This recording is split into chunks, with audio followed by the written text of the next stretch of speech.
Imagine being a German prisoner of war, expecting hardship in a foreign land only to be handed a bowl of ice cream and a bottle of Coca-Cola. For thousands of POWs in America, this wasn't a dream. It was real. This is the untold story of how two simple treats melted the hearts of men who thought they'd lost everything. In the final years of World War II, as the guns thundered across Europe and the Pacific, a quieter story was unfolding far from the front lines. It was a story of surprise, culture shock, and the simple joys that can bridge even the deepest divides. It began with a train, a group of weary German prisoners of war, and the promise of something they never expected: ice cream and Coca-Cola in the heart of America. The journey for these German POWs began in defeat, captured on the battlefields of North Africa, Italy, and France. They were marched to ports, loaded onto ships, and sent across the Atlantic. Many had no idea where they were going.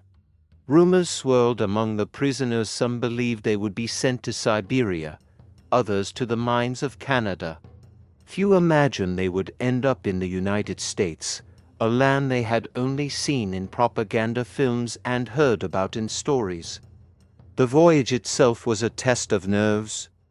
The Atlantic was still dangerous, with U-boats prowling the waters. The prisoners were packed into the holds of troopships, guarded by American soldiers, and given little information about their fate. For many, the first glimpse of America came as a shock. The ports were bustling, the cities untouched by war, and the countryside seemed to stretch on forever. Upon arrival, the POWs were processed, deloused, and assigned to camps scattered across the country.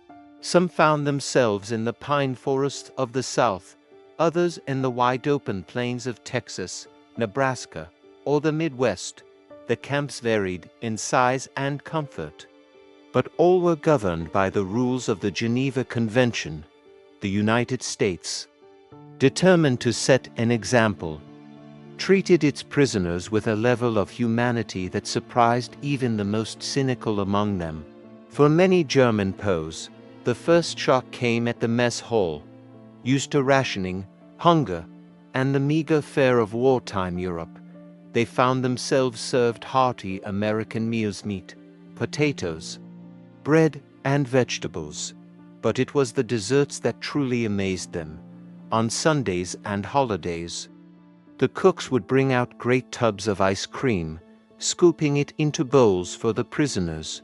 Some POWs had never tasted ice cream before. Others hadn't seen it since childhood. One German prisoner wrote home, "I could not believe it. Ice cream. In the middle of a war, in a prison camp. I thought it was a dream." The reaction was often the same: disbelief, then delight. For a few moments, the war faded away, replaced by the simple pleasure of a cold, sweet treat on a hot day. The guards watched with amusement, sometimes joining in, sharing stories of their own childhoods and favorite flavors. But ice cream was only the beginning. In many camps, the prisoners were also introduced to another American icon, Coca-Cola. The fizzy, caramel-colored drink was a symbol of American abundance, and it quickly became a favorite among the POWs. Some camps even had Coca-Cola machines, and the Red Cross occasionally delivered cases of soda as part of care packages. A former POW recalled, "We had heard of Coca-Cola, but most of us had never tasted it. The first sip was strange sweet, cold, and full of bubbles. Soon, we were all hooked." For the German prisoners, these small comforts were more than just novelties.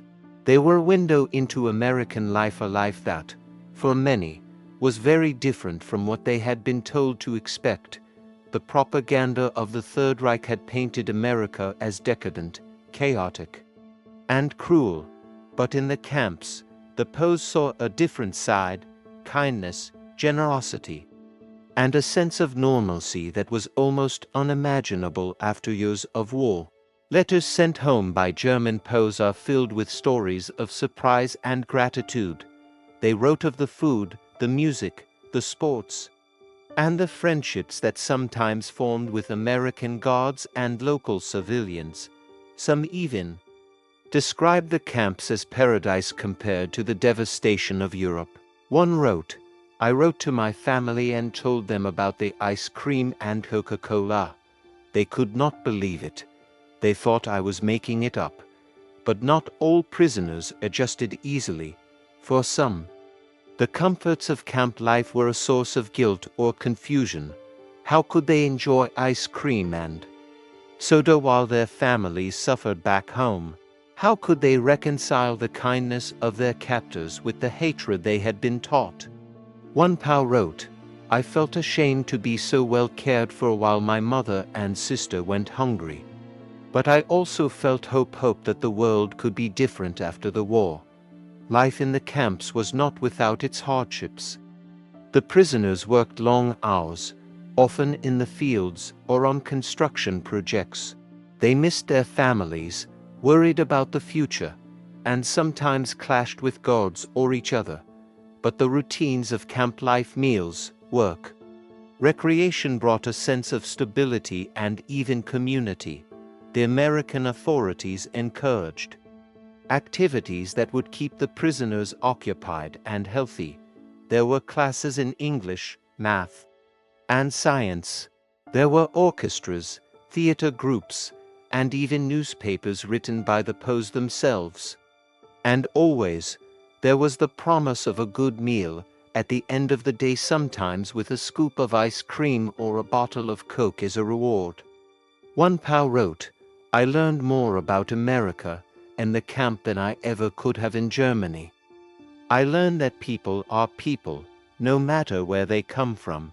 The treatment of German POWs in the United States was, in many ways, a reflection of American values.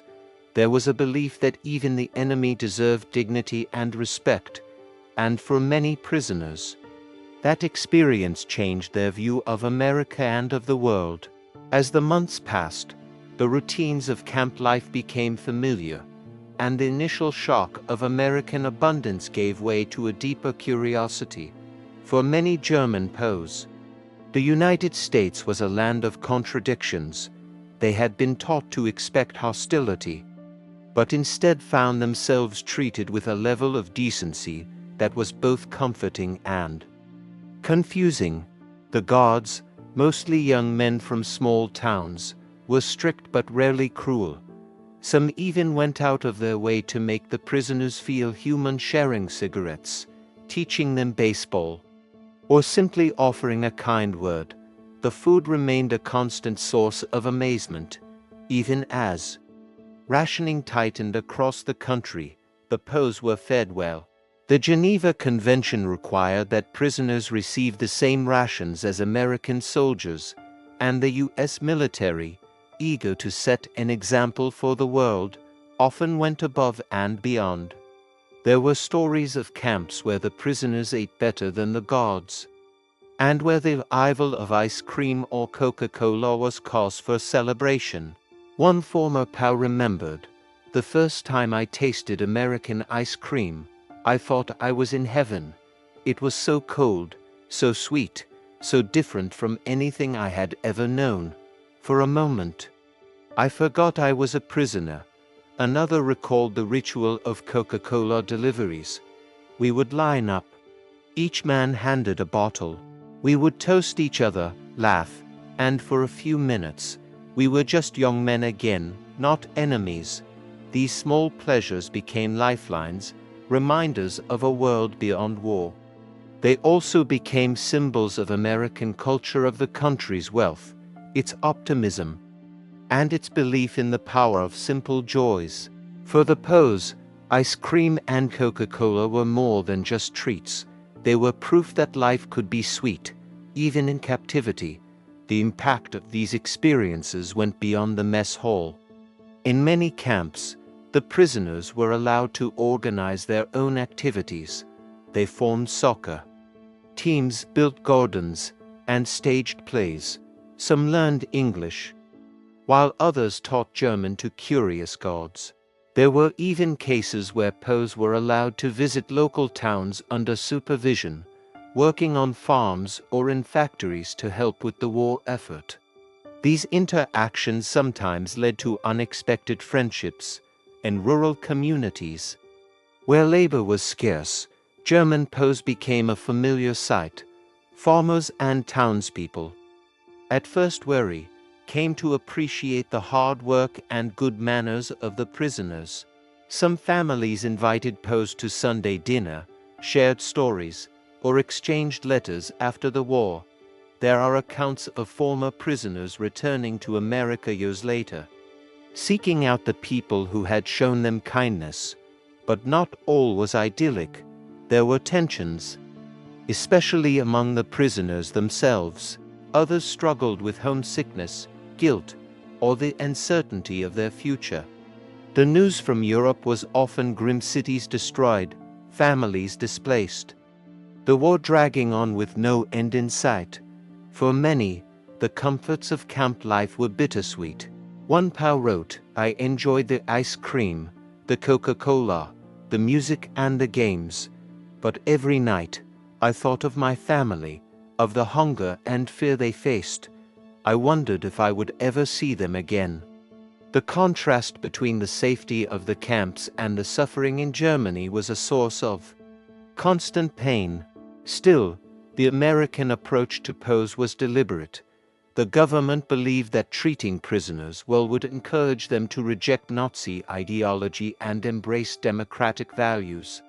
It was also a matter of national pride, a way to show the world that America stood for something better. The Red Cross monitored conditions, and any reports of mistreatment were taken seriously. As the war neared its end, the mood in the camps shifted. Rumors of Germany's defeat spread quickly, and the prisoners began to prepare for an uncertain future. Some looked forward to going home, eager to rebuild their lives. Others dreaded what awaited them: a ruined country, lost loved ones, and the stigma of defeat. In the final months, the simple pleasures of camp life took on new meaning. The last bowls of ice cream, the final bottles of Coca-Cola, became rituals of farewell. Prisoners exchanged addresses, promised to write, and tried to hold on to the friendships they had made. For many, the memories of those days would last a lifetime. One former POW summed it up best: "I came to America as an enemy. I left as a friend. I will never forget the taste of ice cream, the kindness of strangers, and the hope that even in the darkest times, there can be light." As spring turned to summer and the war in Europe finally ended, the German POW camps across America entered a new phase. The news of Germany's surrender brought a mix of relief, anxiety, and deep reflection among the prisoners. For some, it meant the hope of returning home at last. For others, it meant facing an uncertain future in a country that had become strangely familiar, even comforting. The routines of camp life continued, but the atmosphere was different. There was more laughter, more music, and a sense of anticipation in the air. The American guards, too, seemed to relax. With the fighting over, the lines between captor and captive blurred even further. Baseball games between guards and prisoners became a regular event, and the mess hall echoed with the sounds of shared songs, sometimes German, sometimes American, sometimes both. Ice cream and Coca-Cola remained at the center of these moments.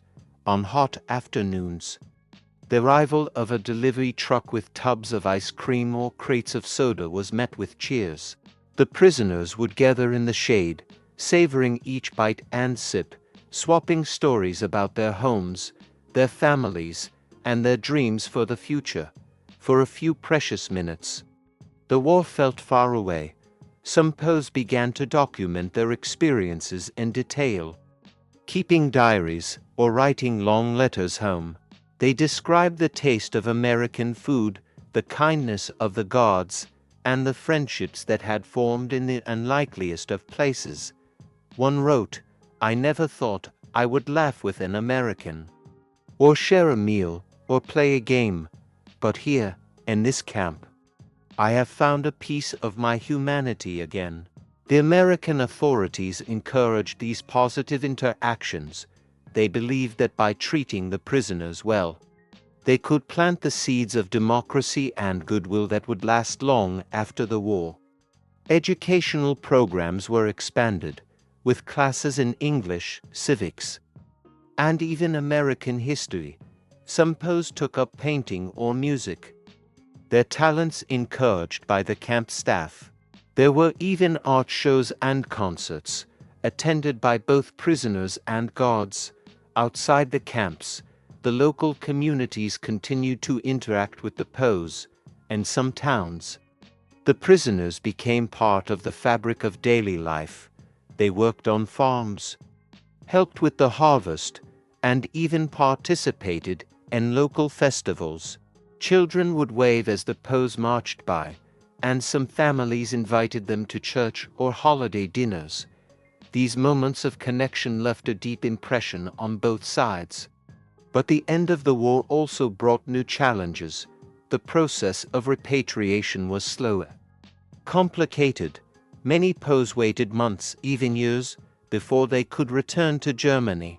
During this time, the camps became places of transition, halfway points between the trauma of war and the hope of peace. For some, the thought of returning home was bittersweet.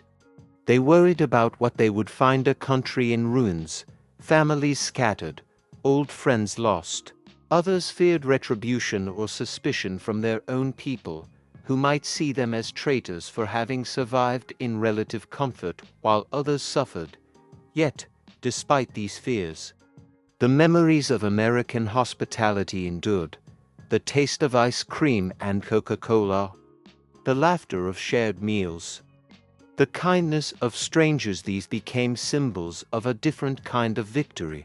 One POW wrote, "America showed me that even in war, there can be mercy. Even among enemies, there can be friendship." As the last prisoners prepared to leave, farewell parties were held in many camps. There were speeches, songs, and, of course, one final serving of ice cream and Coca-Cola. Prisoners and guards exchanged addresses, promising to write and remember each other.